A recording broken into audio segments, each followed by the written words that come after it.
Hey, welcome in to the True Tiger Insider. I am Gabe DeArmond with PowerMizzou.com. Every week on this show, we bring on a different Mizzou athlete, let you guys get to know a little bit about their background, their story, how they got to Mizzou, talk a little bit about, obviously, their careers here and all of that. This is in partnership with Every True Tiger Foundation. That is Missouri's preferred NIL collective. If you follow college sports and you don't know anything about name, image, and likeness at this point, frankly, you've chosen simply not to pay attention for the last couple of years. But if you want to donate to ETTF, you can either go to everytruetiger.org or pinned at the top of our premium message board for our subscribers. Power Mizzou has a specific arm within that collective.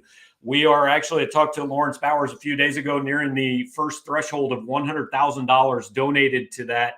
So that if you guys donate to that, you're going to get some special perks and things just for PowerMizzou.com subscribers. So we certainly encourage you to do that. The information is going to be running across the bottom of the screen all throughout this show if you were watching on YouTube. And that's enough of me talking. You guys don't come here to hear me talk other than to ask a few brilliant questions. We'll bring in our guest this week, Mizzou basketball player Noah Carter. If you didn't really need his name across the bottom because Noah, I think everybody knows you by the hair now. Yep, yeah, they definitely can tell I'm a curly brother.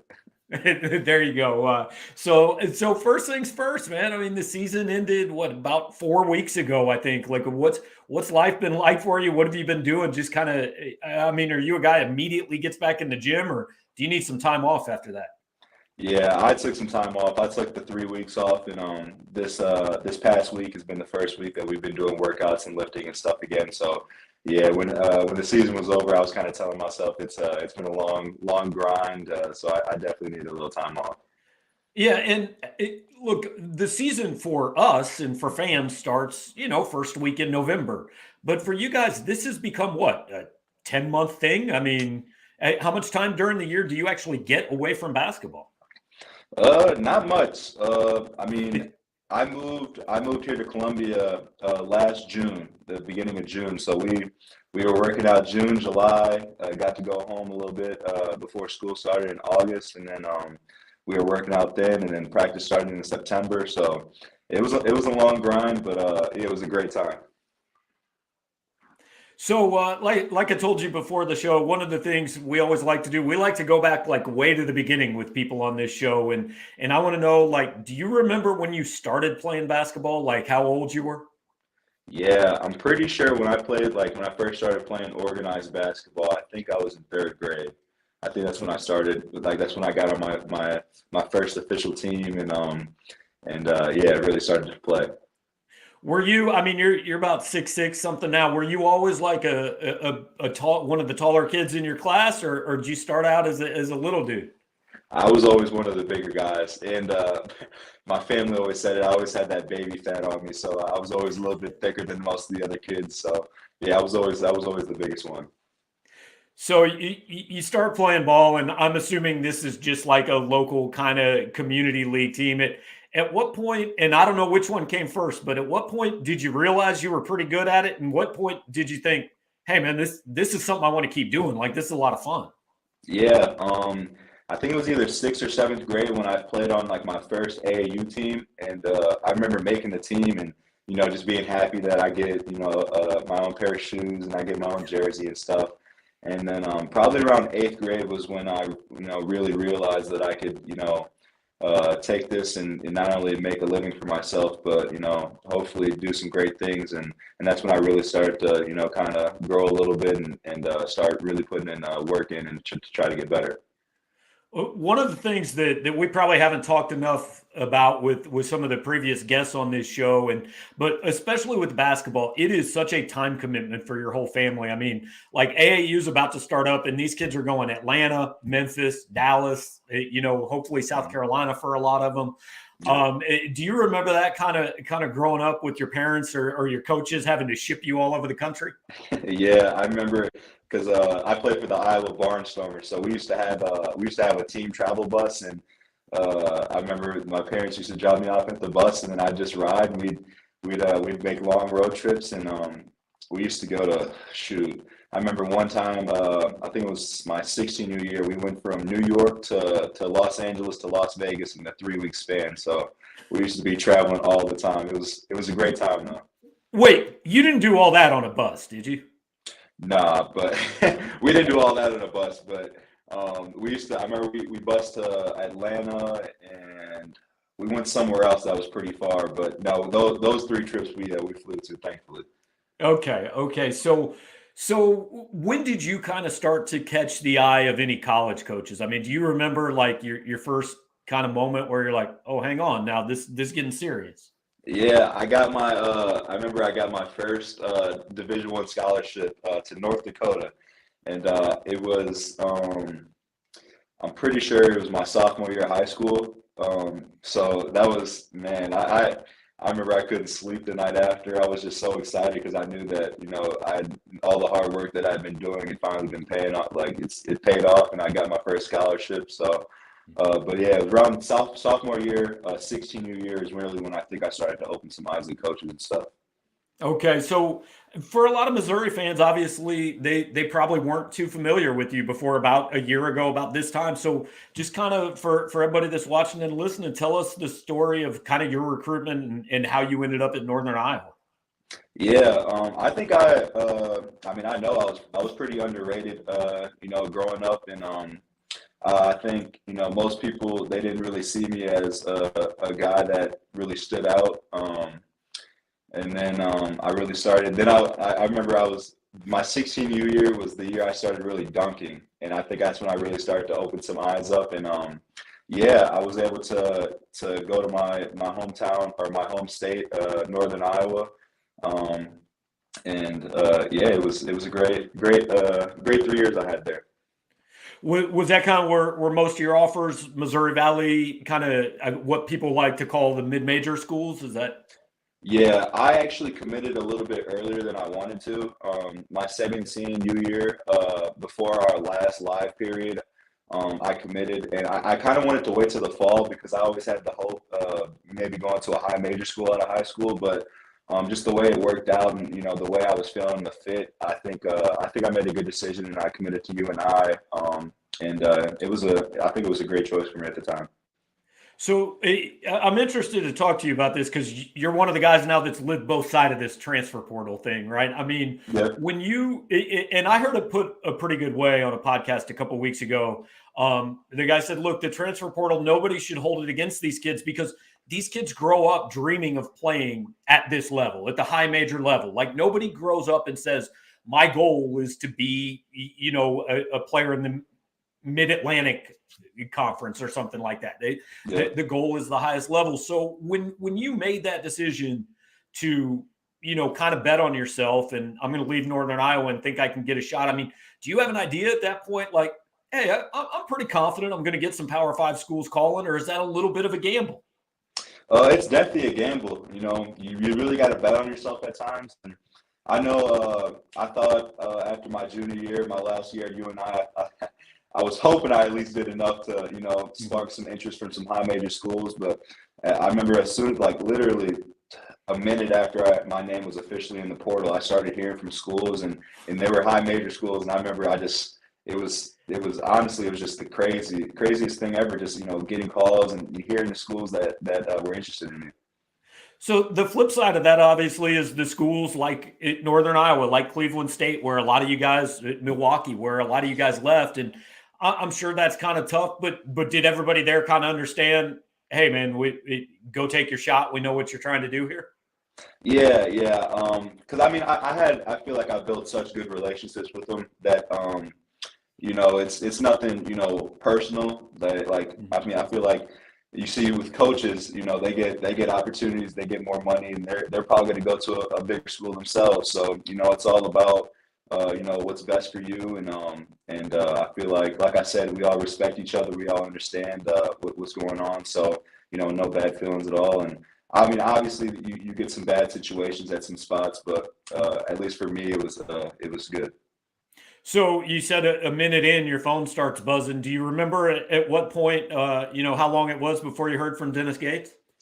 I remember I made a list, and I think they were the seventh school that had contacted me.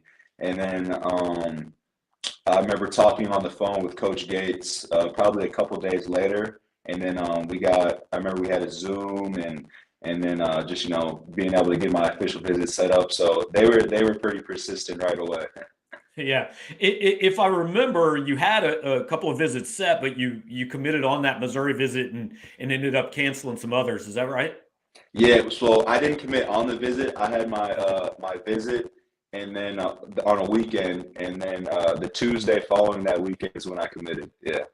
What was it where you just came down and said, "All right, this is," because at that point, like, you knew Kobe was probably on the team. I think Dre was committed at that point, but Mhm. it was still this kind of thing that nobody really knew what it was. What was it about Coach Gates or Missouri that sold you? I mean, I really loved the visit when I got here. I was well taken care of. I really got to connect with the coaches and understand their vision. And through the whole process, like the Zoom, like I remember when I had my Zoom call with Coach Gates and the staff, he just talked about the culture of Mizzou and what he brought, that really intrigued me. And another thing that really hit me is Coach Gates is from the same neighborhood that my dad's from, pretty much in Chicago. Okay. So he was able to connect with my dad, and that was kind of a sign to me a little bit, just being able to see that, and I was like, okay, that's pretty cool. And then just on my visit, being able to come with my mom and visit here and see everything, and then when I committed that day, something was just weighing on me. It's like I couldn't stop thinking about it, and it just felt like God was telling me, like this is the place for you, like this is the place that's going to fit you best, and you already can see what's going on, and I just kind of took that as a sign and made the decision. Was there any part of you, because you didn't necessarily get that full recruiting experience in high school, right? Was there any part of you that's like, man, I could go check out Gainesville and I could check out a couple of these other places and they're going to give me steak and lobster and I could be a king here for about a month if I want to? Yeah, honestly, that's what I was thinking when I set up those official visits. I really wanted to just see everything, see all the campuses, and the stuff that I had never seen before. But it's just something about Mizzou that was ringing in my head. So you get down here the first week in June, like you said, and I guess at that point, Coach Gates is like the veteran. He's been here for 2.5 months at that point, right? Yeah. And all these guys are coming from all kinds of different places. And I'll be honest, a year ago, all of us doing what I do, we had no idea what to think of this team, right? We're like, I Yeah. don't know. I've never seen any of these guys play. I don't know what's going to happen. How quickly, and I know the stock answer is, look, day one, but how quickly really did you guys kind of start to think, hey, we've got something here that could be pretty special? Yeah, the first couple of weeks when we stepped on campus, it was kind of just really getting to know each other. We did our meetings with Dr. Carr, and those were all day meetings that lasted from in the morning to like 2 a.m. Like just long meetings, and just really deep diving in and understanding each other. And I feel like once we got to that point, the basketball stuff became easy because we're all obviously really good basketball players, but once you get that connection and then you just go from there, it just all meshes together. For those of you guys who don't know, Dr. Carr, who Noah's talking about, is Joe Carr, kind of a sports psychologist that worked with the team and with Coach Gates. And I know Dennis doesn't love you guys giving away big secrets, so I'm not asking you to go too deep here. But like in those meetings, what kind of things what kind of team bonding stuff are you doing? Shoot, it's just a lot of stuff about a lot of dark stuff honestly came out about each other, the stuff that, you're not comfortable talking about. We did a lot of skits, reenacting stuff and reenacting situations and what we do.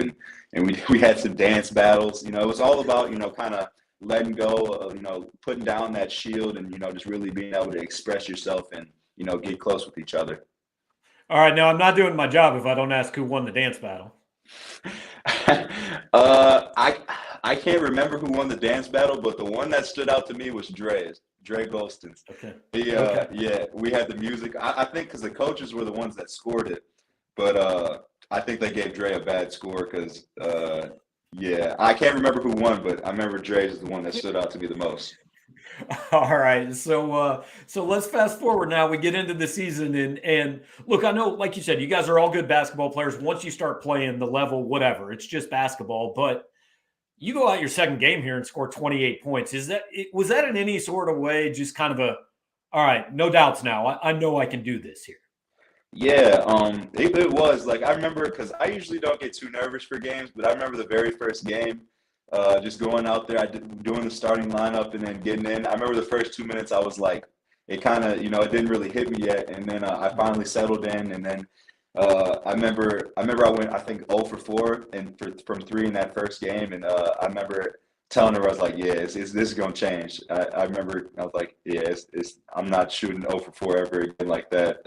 But yeah, being able to come out in that second game and have a pretty big game, it was kind of a relief, and just to show not only myself but to show everybody that I'm capable of what I just did. It was a good feeling being able to do that.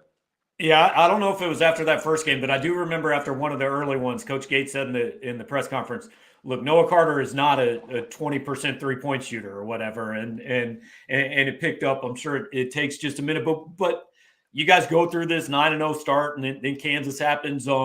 Was there a time, and I know you said you had the confidence in the summer, but was there a game or a time in that season where it went to, okay, guys, this is, kind of our expectations have risen here from what people might have thought of us? Yeah, I mean, obviously, as a team, we knew we were gonna we were telling ourselves from the very jump that they're gonna underestimate what potential this team has. But I remember our first road game at Wichita State. Being able to persevere, come back from a late deficit and come back and win that game in overtime. I think that was probably the first time that was the first time we battled adversity and really came together, and I think that was the first time that we were like, yeah, I think we got it here with this team. Is there any particular game, moment, whatever, and it may not even be something that happened on the floor, right? It may be something that none of us ever got a chance to see. But when you look back on this season, whether it's now or whether you do it when your college career is over, is there any one or two kind of moments that really jumps out to you that in your memory? I'm trying to think. I don't know. It's kind of because looking back at it now, the season went by so quickly.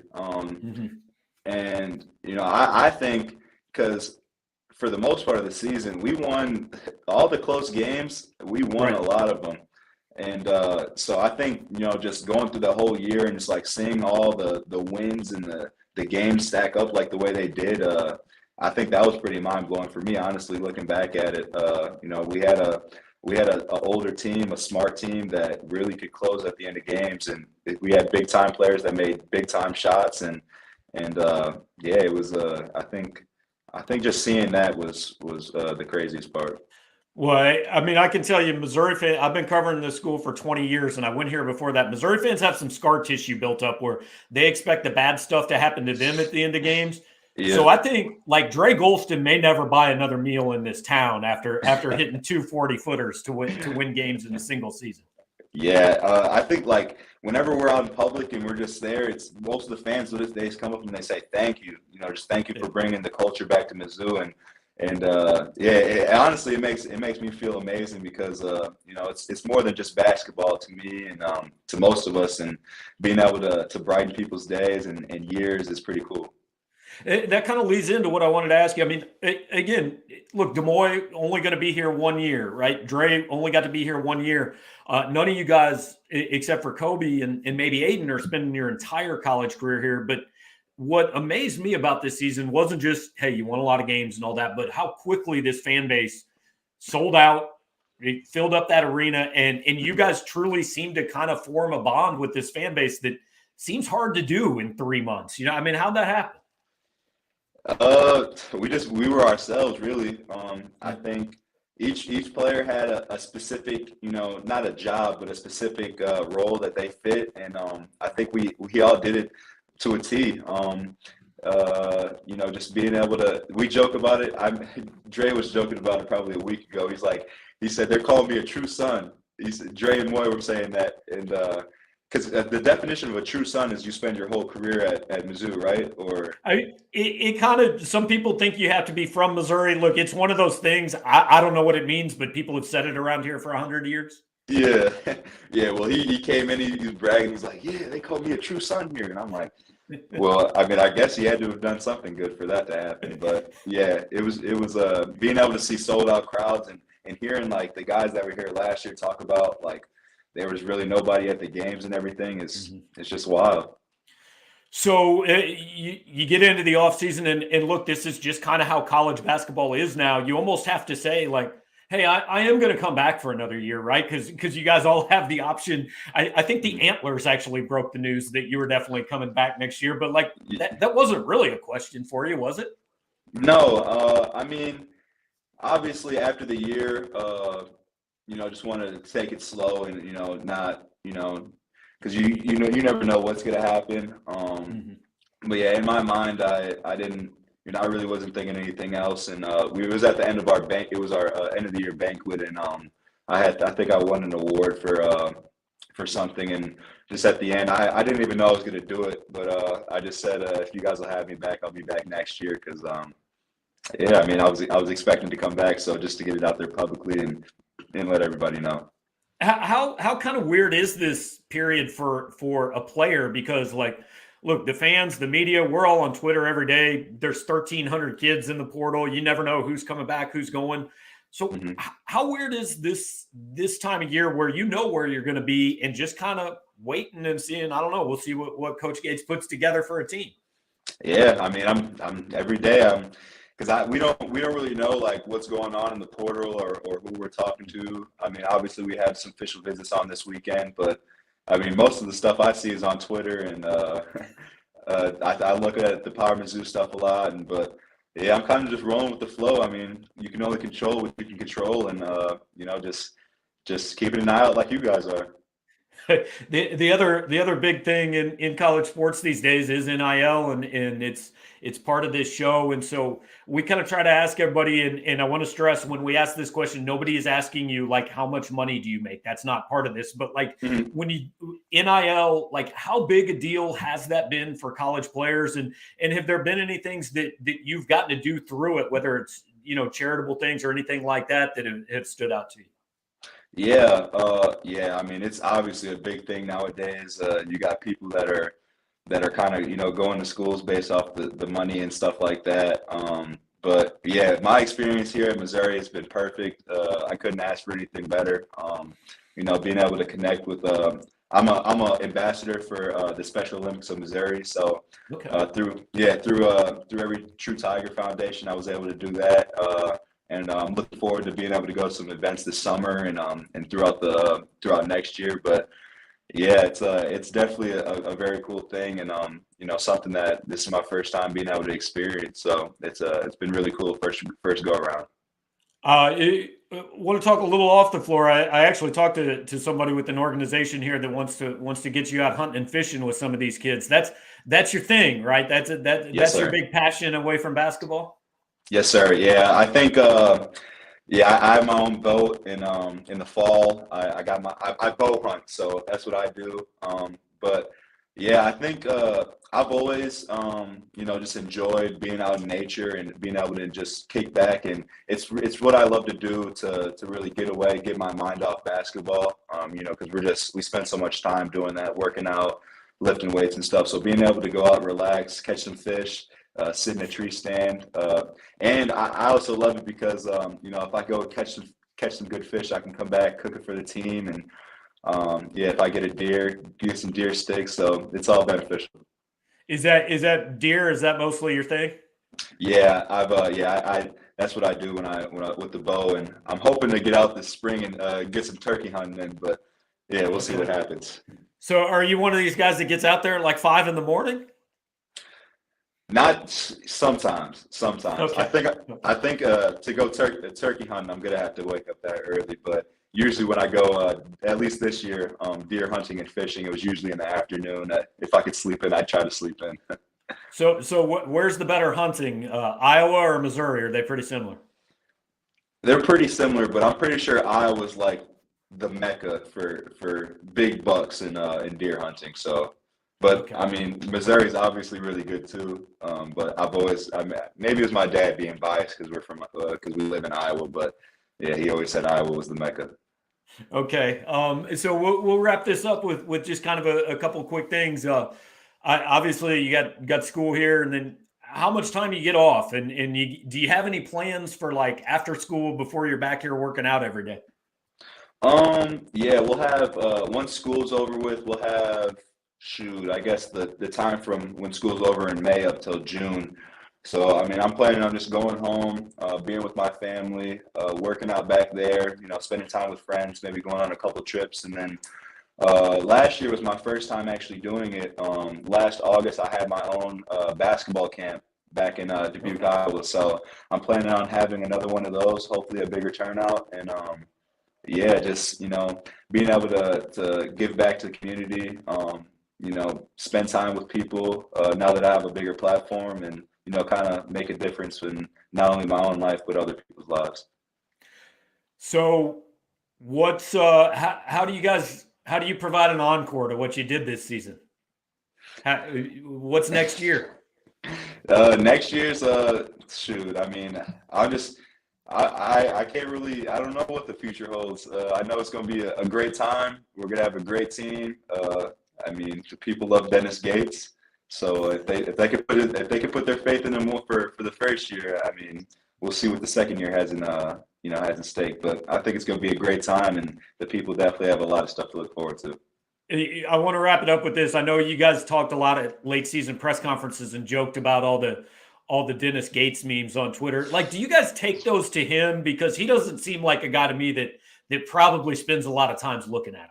Yeah, he says he doesn't look at it. We showed him a couple of them, and he looked at us like, "What is this?" And yeah, we definitely enjoyed the memes this year. I was surprised when I first started seeing them, and then started seeing some of my own, and I was like, man, like people are very creative, and yeah, they're definitely super funny. So I'm looking forward to those next year. All right, so last one, and I'm going to put you on the spot, and feel free to say no. But Dennis told us at the NCAA tournament that there's a lot of guys on the team that do Dennis Gates impressions. Are you one of the guys that does a Dennis Gates impression? No, it's not me. It's not me. But yeah, there's definitely who has the best one? Trey Gomillion is probably the best impersonator on the team. He's really good at doing CY. He's good at doing all the coaches, really. Dre's really good at doing them. We got this. I'm not gonna lie. This past year is probably the funniest team I've ever been on. The guys, they're always joking, having a great time, and everybody had a great personality, and I think that's what made the team so fun this year, and what made this year so great.